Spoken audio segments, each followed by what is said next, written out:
My dear friends, मैं हूँ कविता और आज है world engineer day.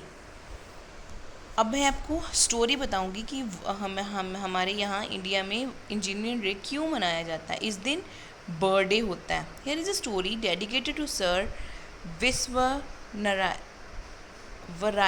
whose birthday is celebrated National Engineers Day. A salute to all the engineers who make our lives beautiful better.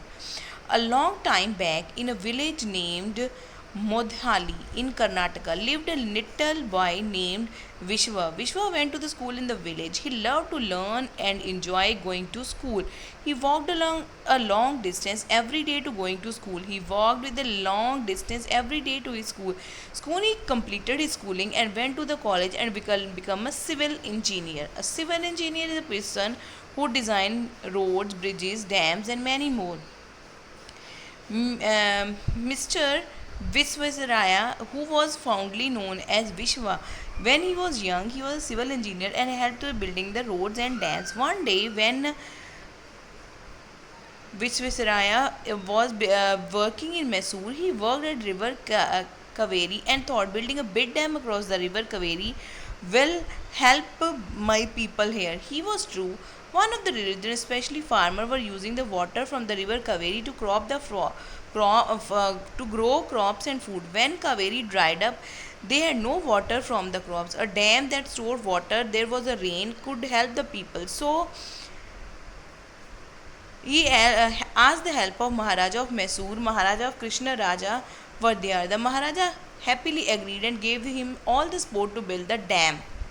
He started building the dam in 1911 and went to 20 long years. More than 10,000 people worked together to build the dam. Just this child, that is how long it is to build such a huge one of those days. But Sir Mr.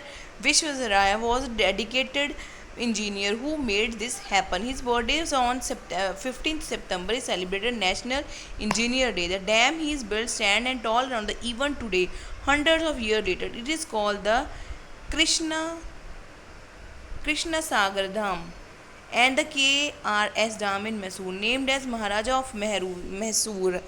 Have you been to KRS in Dam Mysore? When you visit there, don't miss to the day.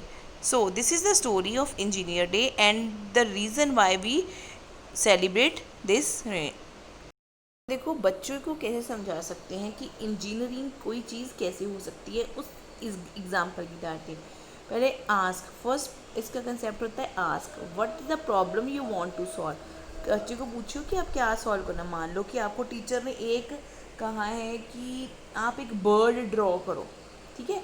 फिर उसके बाद think, आप सोचोगे कि मैं bird कौन सा word draw करूँ, क्रो करूँ, पैरट करूँ। फिर आपको सोचोगे कि मेरे को तो पैरट आता है, ठीक है। फिर आपने उसको डिज़ाइन करना, आर्ट उसकी पिक्चर ड्रॉ करना शुरू कर दिया। फिर हमने देखा कि उसमें क्या क्या है। बर्ड के दो विंग्स होते हैं, पीक होती है, उसके फीट होते हैं, वो लगाया आपने। एंड टेस्ट, फिर आपने उसको टेस्ट करके देखा कि मेरा अच्छे खासा बना है, सभी बॉडी पार्ट उसके बन गए। अगर उसके कुछ इम्प्रूव है तो आप फिर से बनाओगे और फिर उसको टेस्ट करके देखोगे कोई है तो उसको इम्प्रूव करोगे। सेकंड एग्जांपल आप किड को समझा सकते हो कि मान लो पज़ल है, किसी ने आपको कोई पज़ल आपको गिफ्ट करी तो उसको आप बना रही हो। आपने पहले देखा, वो मान लो कि उसके साथ बॉक्स में पज़ल थी और उसके साथ एक पिक्चर थी। दैट इज़ थिंक कि आपने क्या बनाना है, इस पज़ल में क्या बनेगा, मिकी माउस बनेगा, डोरेमोन बनेगा, या उसका कौन सा कार्टून करेक्टर है। फिर आपने उस पज़ल को डिज़ाइन करना, उस पिक्चर से देख देख के डिज़ाइन करना शुरू करिए। फिर उसने आपने सारा बना दिया, मतलब आपके पज़ल्स फिनिश हो गए। फिर वो आपने देखा कि टेस्ट किया कि पज़ल बिल्कुल वैसा ही बना है जैसे उस पेपर पे बना हुआ, ठीक है। अगर नहीं बना तो फिर आप उसको इम्प्रूव करोगे और फिर से टेस्ट करोगे। अगर वो टेस्ट होके आपको वैसा ही लगा तो आपका पज़ल बन गया। That is called engineering. किसी भी चीज़ को पहले देखना कि उसमें क्या प्रॉब्लम है, फिर उसके बारे में सोचना, फिर डिज़ाइन करना। अगर आपको वो डिज़ायरेबल आउटपुट नहीं मिली, उसके बारे में फिर से सोचना और फिर से इम्प्रूव करना।